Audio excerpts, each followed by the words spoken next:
Hi guys, if you don't know me, my name is Tamra and I'm with Homegrown Devotion Homestead, and I wanted to show you today how I make mayonnaise for my family. Now I make it for two reasons. Number one, cost. If I can make it for a fraction of what it costs in the store and it tastes absolutely 1000% better, then that's what I'm gonna do. But number two, the ingredients. Have you ever looked on the label of your mayonnaise bottle and saw that there were 1000 ingredients, when in reality I can make it with 5 and it's amazing? I'm gonna show you how I do it. Okay, so the first ingredient is an egg, room temperature egg. This is from one of my chickens. Look how beautiful it is. Okay, here we go. We're gonna crack the egg into the mason jar.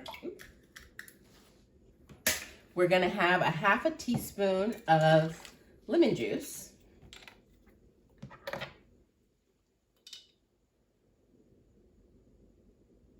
Add that to the jar.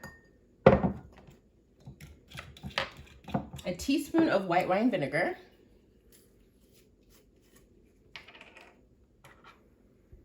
Oh, I love the smell of vinegar.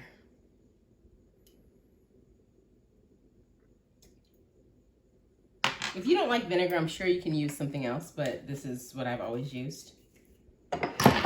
Salt, you're gonna use a 1/4 teaspoon of salt. And also a 1/4 teaspoon of Dijon mustard. Sorry, there's a moth or something on me. A 1/4 teaspoon of Dijon mustard. I like to put a little more in there because I like the taste.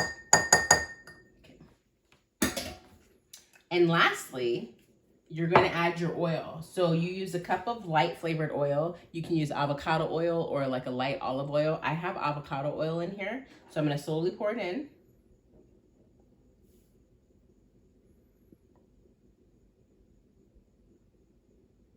And once you pour it in, you're just gonna kind of let it rest for a minute or so, just so that it separates again. So put this in the sink.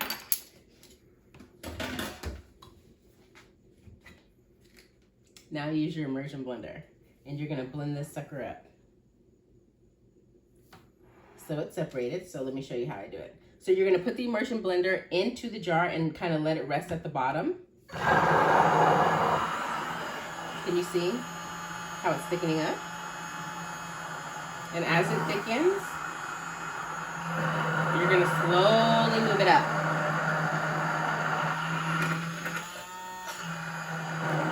So that everything gets mixed in together.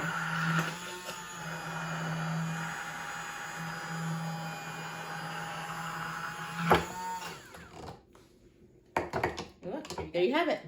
Homemade mayonnaise. And it's good for you. We've only used 5 ingredients: salt, lemon juice, mustard, white wine vinegar, and an egg. And so this will store in the refrigerator for 2 weeks.